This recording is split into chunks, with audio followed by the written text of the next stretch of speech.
Bom dia, boa tarde, boa noite. Vamos começar a aula de número 9, de Ciência do Solo 3, Fertilidade do Solo, do Instituto Federal de Brasília, Campus Planaltina. Estamos ainda falando sobre minerais secundários, né? E começamos a falar das propriedades físico-químicas desses minerais secundários, né? E, sobretudo, dos colóides e também, né, os minerais secundários faz parte da fração argila do solo. E também, além dos minerais secundários, estamos falando do papel da argila nas propriedades da matéria orgânica, né? O papel da matéria orgânica nas propriedades físico-químicas do solo. Hoje a gente vai falar sobre o conceito de capacidade de troca catiônica, CTC, e explicar a unidade que é utilizada para expressar a CTC. Então, na aula anterior, nós estávamos falando que a argila e matéria orgânica, que são colóides do solo, apresentam grande superfície específica e presença de cargas em sua superfície, né? E, obviamente, os solos eles têm quantidades diferentes de argila e matéria orgânica. Logo, para responder essa pergunta aqui, tem uma pergunta aqui, ó. Todos os solos apresentam a mesma quantidade de cargas? Para responder a essa pergunta, nós temos que fazer o seguinte raciocínio. Quem é responsável pelas cargas no solo? Então, quem manifesta cargas no solo é argila e matéria orgânica. Logo, aí a gente tem que refazer a pergunta para responder. Todos os solos apresentam a mesma quantidade de argila e matéria orgânica? Não. Os solos não apresentam a mesma quantidade de argila e matéria orgânica. Logo, os solos apresentam quantidade de cargas diferentes, né? Então, os solos apresentam quantidade de cargas diferentes. E por que é importante saber, né? Qual a importância de se saber a quantidade de cargas de um solo ou de uma amostra de solo? Então, qual a importância de saber isso? Então, na aula anterior, nós falamos que as argilas e a matéria orgânica, que são colóides do solo, são caracterizados por apresentar grande superfície específica e presença de cargas nessa superfície, manifestação de cargas nessa superfície. Essas cargas atraem os cátions da solução. Esses cátions da solução são atraídos pelas cargas negativas, eles vão se aderir à superfície das argilas, né? Então, isso é chamado de adsorção iônica. E além aí, esses cátions ficam ali presos com a força fraca e eles podem ir para a solução. De tal forma que a superfície dos colóides funciona como um armazém de cátions, um depósito de cátions. Quanto mais cargas um solo tem, maior o seu potencial de armazenar cátions benéficos, né? Maior o seu potencial de ceder esses cátions para a solução, onde serão absorvidos pelas plantas, né? É importante dizer que é um potencial de reter cátions benéficos, por quê? Porque na solução existe também cátions maléficos, né? Então, se o solo ele tem grande quantidade de cargas e essas cargas são atraídas por hidrogênio e alumínio, esse solo necessariamente não vai ser um solo fértil. Mas, no entanto, se esse solo tem grande quantidade de cargas, grande superfície específica, e essas cargas atraem, na sua maioria, cátions benéficos, então esse aí vai ser um solo fértil. Daí a importância de se saber a quantidade de cargas de um solo, porque essa quantidade de cargas é variável, porque a quantidade de argila e matéria orgânica no solo também é variável. Então, os cientistas desenvolveram uma metodologia para medir a quantidade de cargas negativas de uma amostra de solo. Que nome você daria à quantidade de cargas negativas de uma amostra de solo? Então, os pesquisadores desenvolveram uma metodologia para medir essa quantidade de cargas negativas de uma amostra de solo e deram um nome para a quantidade de cargas negativas de uma amostra de solo de capacidade de troca catiônica, né? Qual é a unidade que você expressaria essa quantidade de cargas? A unidade de cargas que os pesquisadores, que os cientistas desenvolveram para exprimir a capacidade de troca catiônica foi o centimol de cargas por decímetro cúbico de solo, né? Então, mais uma vez, que nome você daria à quantidade de cargas negativas de uma amostra de solo? Então, a quantidade de cargas negativas de uma amostra de solo é chamado capacidade de troca catiônica, CTC. Então, CTC é a capacidade de troca catiônica. O que vem a ser a CTC? Quantidade de cargas negativas de uma amostra de solo. Qual é a unidade que expressa a CTC? Centimol de cargas por decímetro cúbico de solo, que tem aqui, ó, que tem essa simbologia aqui, ó, C-mol por dm ao cubo, né? Olha só, Então, vamos fazer uma pequena revisão aqui dessa CTC, lendo o texto que está na apostila de vocês, para vocês verem que aquilo que a gente está falando aqui está relacionado com o texto que vocês têm lá, né? Então, os cátions retidos nos colóides do solo podem ser substituídos por outros cátions, né? Ou seja, os cátions que estão adsorvidos na superfície da argila ou da matéria orgânica podem ser trocados ou substituídos pelos cátions que estão na solução do solo, né? Quando os cátions que estão na superfície dos colóides são substituídos pelos cátions da solução, então ocorre o fenômeno de troca catiônica, né? Então, por exemplo, o cálcio pode ser trocado pelo hidrogênio, pelo potássio e vice-versa, né? Ou seja, o cálcio que está aderido na superfície colóide, que está ali adsorvido na superfície colóide, pode ser trocado pelo hidrogênio, pelo potássio, pelo ferro, pelo cobre, pelo zinco e assim por diante. Então, a troca catiônica é a propriedade que tem o solo e, mais especialmente os colóides, de trocar cátions de uma maneira reversível. Daí a importância de você entender a diferença entre troca catiônica e capacidade de troca catiônica CTC. São coisas que estão relacionadas, né? São termos que estão relacionados, porém, o conceito é diferente. Capacidade de troca catiônica CTC é a quantidade de cargas, é a quantidade total de cargas negativas de uma amostra de solo. Isso é CTC. Já a troca catiônica é o fenômeno pelo qual os cátions que estão na superfície das argilas podem ser trocados pelos cátions da solução. Então, são termos parecidos, mas têm conceituação diferente. CTC é uma coisa, capacidade de troca catiônica é uma coisa, troca catiônica é outra, né? Então, outro conceito importante de CTC, então a CTC nada mais é do que a soma dessas cargas negativas aqui de uma amostra de solo, né? Então, isso que é a CTC. A CTC também ela pode ser definida como a capacidade máxima que um solo tem de reter cátions. Como cada carga negativa atrai uma positiva, existe um limite de retenção de cátions na superfície das argilas. Qual é o limite dessa retenção de cátions? Justamente o total de suas cargas negativas. Então, a CTC pode ser definida como também a capacidade máxima que um solo tem de reter cátions, né? Então, por meio de análises químicas, é possível determinar a quantidade máxima de cátions que um solo é capaz de dissolver. A capacidade de troca catiônica, CTC ou T maiúsculo, é a quantidade máxima de cátions que uma amostra de solo é capaz de dissolver. A CTC também é definida como o total de cargas negativas de uma amostra de solo. Então, como a adsorção é devida às cargas negativas, pode-se dizer também que a capacidade de troca catiônica é a quantidade de cargas negativas de uma amostra de solo. Quanto maior for o valor da CTC do solo, maior o número de cátions que ele é capaz de reter, maior quantidade de cátions que ele é capaz de dissolver, né? Os solos diferem quanto à sua capacidade de troca catiônica, né? Então, a CTC depende da quantidade, do tipo de argila e do teor de matéria orgânica do solo, pois não só os constituintes minerais, como a argila, manifestam carga, como também a matéria orgânica. Então, no solo, né? Então, a CTC de um solo depende do quê? Depende da quantidade de argila e da quantidade de matéria orgânica. As argilas, elas são diferentes, né? Existem as argilas silicatadas, não silicatadas. Dentro das silicatadas existe um grupo de argilas. Então, há uma variação na quantidade de carga de um solo, dependendo do teor de argila, dependendo do teor de matéria orgânica e dependendo também dos tipos de argila presentes no solo, que predominam no solo. Então, a unidade utilizada para expressar a CTC, né, a capacidade de troca catiônica, é o centimol de cargas por decímetro cúbico de solo. Então, vamos explicar agora o que é o centimol, de onde que vem essa unidade, né? Então, o que é o centimol? O centimol é uma subunidade do mol. Lá na química, vocês estudaram, lá na química do ensino médio, vocês estudaram o mol, né? Então, o que é o mol? Mol é uma unidade de medida utilizada para exprimir a quantidade de matéria, né? Então, o mol, né, é uma medida para medir a quantidade de coisas. Porém, essa quantidade de coisas é muito grande, né? Então, o mol é uma medida para medir a quantidade de matéria, é uma medida, é uma unidade utilizada para medir a quantidade de coisas e uma quantidade muito grande de coisas, né? E a gente vai entender isso aqui agora, né?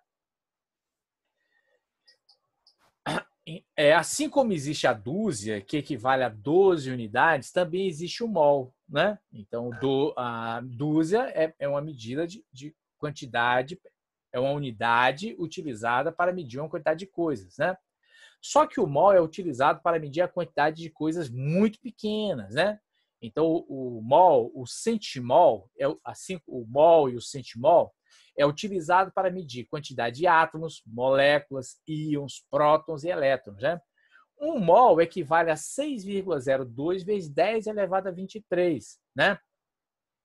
Então, nós vamos ter aqui, ó, então o mol é o 602, seguido de 3, 6, 9, 12, 15, 18, 21 zeros, né? 21 zeros.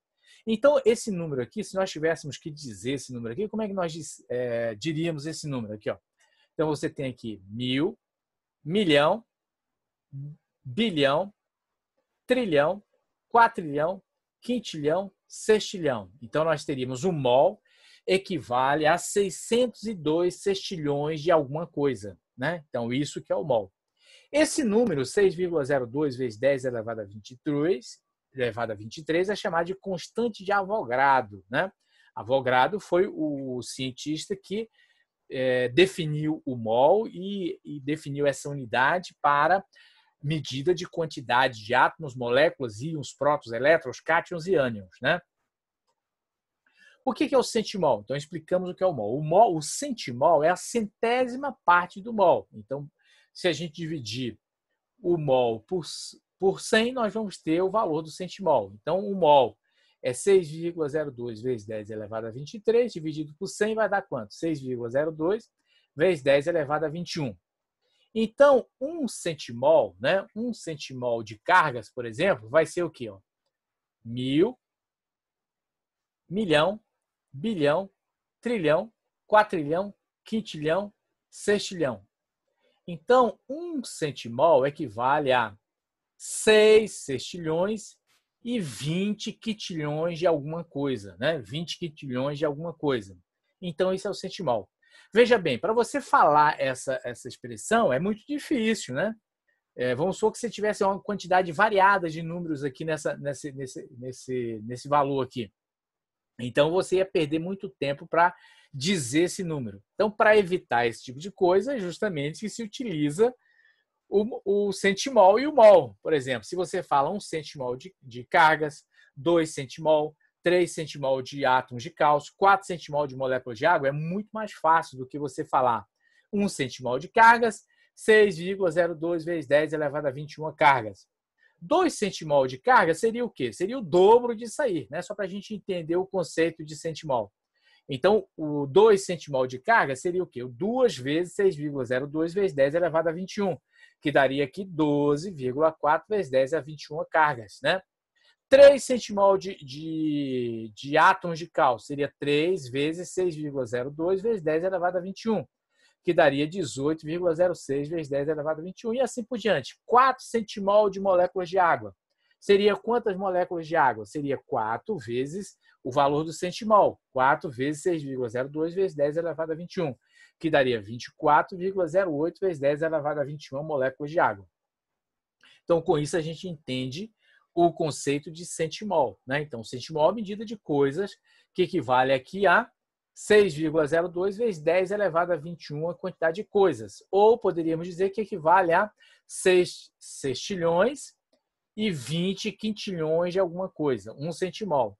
2 centimol seria 2 vezes aí, 3 centimol 3 vezes. 2,5 centimol seria 2,5 vezes esse valor aí, né? Agora o decímetro. O decímetro é a unidade mais fácil da gente entender. O decímetro é uma subunidade do sistema métrico decimal. E aí, o decímetro, só que é uma unidade que a gente não trabalha com muita frequência. Então, se a gente quiser transformar decímetro em centímetro, para a gente ter uma unidade que a gente consegue visualizar, como é que a gente faz? Então, olha só. Então, aqui nós temos as unidades do sistema métrico decimal. Quilômetro, hectômetro, decâmetro, metro, decímetro, centímetro e milímetro. Quando nós caminhamos do quilômetro para o milímetro, se a gente quiser fazer transformações de unidade, a gente vai multiplicando por 10. Quando a gente vai no sentido contrário, do milímetro até o quilômetro, o que a gente faz? Divide por 10, né? Então, nesse caso aqui, ao descer cada degrau, multiplica-se por 10. Ao subir cada degrau, divide por 10. Então, eu quero transformar decímetro em centímetro. Então, se eu tiver 1 decímetro, equivale a quantos centímetros? Então, basta aqui, multiplicar por 10. Então, 1 decímetro equivale a 10 centímetros. E aí a gente visualiza, né? 1 decímetro equivale a 10 centímetros, né? Então, 1 decímetro equivale a quantos centímetros? Como transformar decímetro em centímetro? Então, basta multiplicar por 10. Então, 1 decímetro é igual a 10 centímetros. Tá? Agora, o que vem a ser um decímetro cúbico, que é o que nós queremos saber. Então, a CTC é expressa em centimol por decímetro cúbico. Então, o que seria um decímetro cúbico? Um decímetro cúbico, vamos visualizar um cubo. Um cubo que tem 1 decímetro de aresta. Então, ele vai ter 1 decímetro de largura, 1 decímetro de comprimento, 1 decímetro de altura. 1 decímetro vezes 1 decímetro vezes 1 decímetro vai dar 1 decímetro cúbico. Para visualizar isso aqui melhor, então, transformando decímetro em centímetro, então seria, o que seria 1 decímetro cúbico? 1 decímetro cúbico seria, para a gente visualizar, um cubo com 10 centímetros de aresta. 10 vezes 10, 100, 100 vezes 10, 1000. Então, 1 decímetro cúbico equivale a 1000 centímetro cúbico. Então, para a gente visualizar, então, 1 decímetro cúbico equivale a um cubo de 10 centímetros de arestas, né? Um cubo de 10 centímetros de aresta.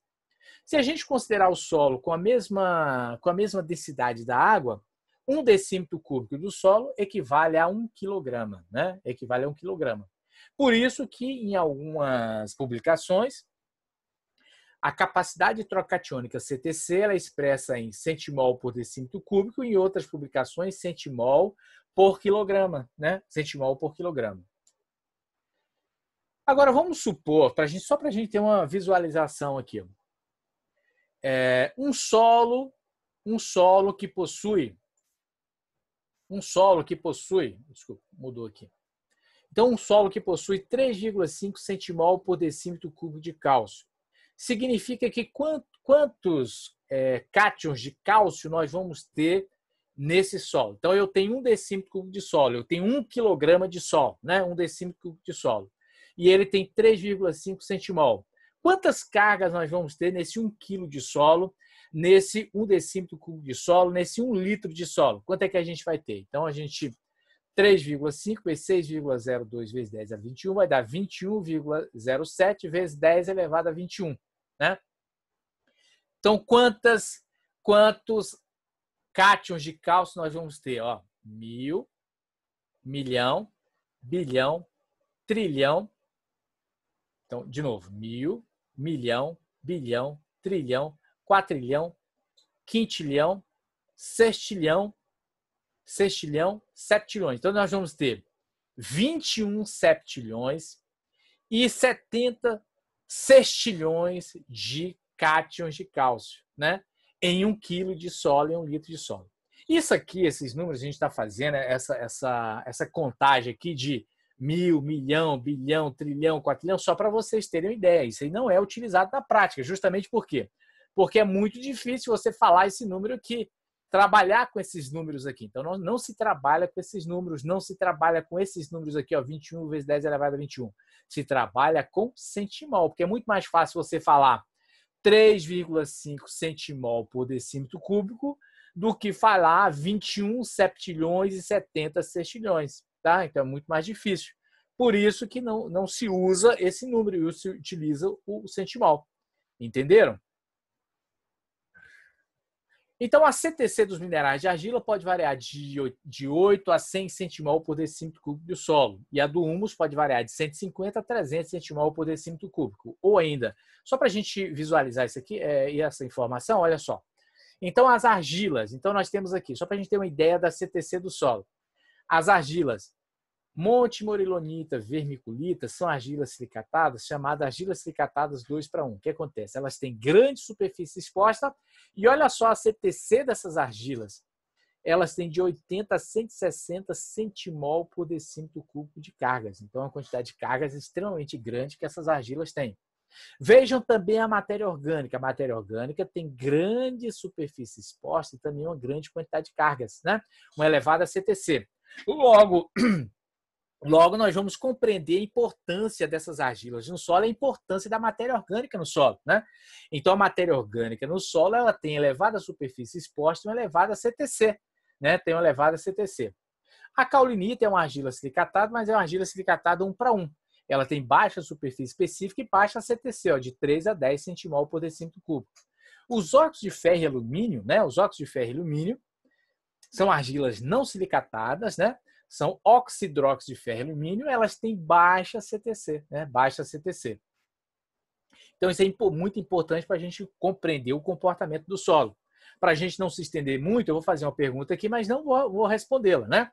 Qual o tipo de argila que predomina nos nossos solos? Se a gente souber o tipo de argila que predomina no nosso solo, nós vamos saber se o nosso solo tem elevada CTC ou não. Então, vamos responder essa pergunta aí na próxima aula, né? Que não tem, essa nossa aula de hoje não terminou ainda, né? Então, olha só. Como é que se calcula a capacidade de troca atiônica de um solo? Então, a capacidade de troca atiônica, CTC ou T maiúsculo, de um solo, é expressa em termos de centimol por decímetro cúbico de solo. A CTC, né, a fórmula utilizada para calcular a CTC é essa aqui, ó. CTC total, né? CTC total é a soma de cálcio, magnésio, potássio, sódio, H mais Al. Essa CTC total, então, o solo é tirado uma amostra de solo, levada para o laboratório, e essa CTC, esse solo, ele passa por um processo de preparo, né? Esse solo passa por um processo de preparo, elevando o pH desse solo para um pH 7. Então, essa CTC total, que tem o T maiúsculo como símbolo, ela é determinada num pH igual a 7. Os valores, para você encontrar a CTC total, os valores de cálcio, magnésio, potássio, sódio, H mais Al, eles devem estar em centimol por decímetro cúbico. Então, cada componente dessa fórmula deve estar expresso em centimol por decímetro cúbico. Aqui uma informação importante. Normalmente, os valores de sódio, em nossas condições, ou seja, nas condições tropicais, eles são muito baixos ou mesmo inexistentes. Portanto, em muitas análises de solo, não existe a presença de sódio. Por quê? Porque o sódio, quando ele não estiver presente na análise de solo, é porque ele é zero, né? E essa CTC total, ou T, é determinada em uma solução de pH igual a 7, ou seja, a amostra de solo, ela é submetida a um tratamento, a um preparo, onde o pH é elevado a 7. O que é pH? pH é potencial hidrogênio iônico, né? Ele mede o grau de acidez e alcalinidade do solo, que é um termo que nós vamos tratar mais adiante, né? Então, olha só, aqui é um resultado de uma análise de solo, um resultado parcial de uma análise de solo, onde nós temos os valores de cálcio, magnésio, potássio, sódio, alumínio, H mais Al, e podemos encontrar aqui outros valores aqui, ó. Então, é importante que a gente entenda, né? Esses números aqui estão na forma de códigos, né? Eles estão na forma de códigos. Alguns desses códigos aqui nós já começamos a decifrar para vocês. Falamos que a planta precisa de cálcio, magnésio e potássio, né, que são macronutrientes importantes para as plantas. Alumínio é um elemento maléfico para a planta, né? E tem outros termos aqui, ó, na forma de código, que nas próximas aulas nós vamos aprender. Um T maiúsculo, um T minúsculo, um SB, um V%, um M%, um CA%, um MG% e um K%. E quando nós nas próximas aulas, vamos decifrar esse código. Ao decifrar esse código, a gente começa a entender a interpretação do resultado de análise de um solo. Então, a CTC nada mais é do que a soma desse cálcio, desse magnésio, desse potássio, desse sódio e do H mais Al. Observe bem que aqui no resultado da análise do solo não tem H separado, mas eu tenho H mais Al somado. Então, quando eu fizer essa soma aqui, eu vou somar H mais Al aqui, esse valor aqui, ó, esse valor H mais Al, certo? Então, vamos lá, fazer esse cálculo aqui. Então, a CTC é a soma de cálcio, mais a soma de magnésio. Coloquei o magnésio para ser somado. Mais a soma de potássio aqui, ó, verdinho é o potássio. Então, vou somar com o potássio lá. Então, e mais a soma de sódio. Somei o sódio. Agora a soma de H e depois a soma de Al. Eu não tenho o H separado, mas eu tenho já o H mais Al somado. Então, eu venho aqui e vou somar H mais Al. Vou somar 3,8 aqui. Então, somei lá. Qual o valor que deu? 6,82 centimol por decímetro cúbico. Então, esse é o valor da CTC desse solo. Então, esse solo tem uma capacidade de troca catiônica total de 6,82 centimol por decímetro cúbico. Então, essa é a quantidade de cargas negativas de uma amostra de solo. É a capacidade máxima de cátions que um solo é capaz de reter, né? Agora vem a pergunta, vem a dúvida. Se a CTC, vou voltar lá para aquela imagem lá do início da aula, tá? Então me desculpe aqui, vou voltar um pouco aqui os slides. Se a CTC é a quantidade de cargas negativas, por que a gente está somando? Por que nós estamos somando a quantidade de cargas positivas ali de cálcio, potássio, magnésio? Porque a CTC ela é obtida de uma maneira indireta. Ao invés de se contar as cargas negativas, eu conto os cátions que estão adsorvidos nas superfícies coloides e conto as suas cargas. Se eu conto essa quantidade de cargas dos cátions, eu sei quantas cargas negativas tem nas superfícies coloides, né? Não entendeu? Então, vou tentar explicar. Vamos supor que tem uma sala de aula. Sala de aula tem 10 cadeiras. Professor, 10 cadeiras, vamos colocar 100 cadeiras. Tem 100 cadeiras na sala de aula. A sala está cheia. O professor deu a aula dele e depois terminou a aula, todo mundo saiu. Todas as cadeiras estavam preenchidas, ninguém estava em pé, ninguém estava sentado e não tinha nenhuma cadeira vazia. O professor deu uma aula, todo mundo saiu. Aí chegou uma pessoa e perguntou assim: professor, quantas pessoas tinham aqui na sala de aula? O professor não contou, não fez a chamada. Mas, se ele contar a quantidade de cadeiras, ele vai saber quantas pessoas tinham naquela sala naquele momento. A mesma coisa acontece aqui na medida da quantidade de cargas negativas. As cargas negativas elas não são contadas diretamente. Conta-se as cargas dos cátions e cada carga positiva de um cátion equivale a uma negativa, né? Por exemplo, aqui, ó, vamos fazer aqui eu tenho 2 cargas aqui do magnésio, mais uma do potássio 3, 4, 5, 6, 7, 8, 9 cargas aqui, somando com a do alumínio, 9.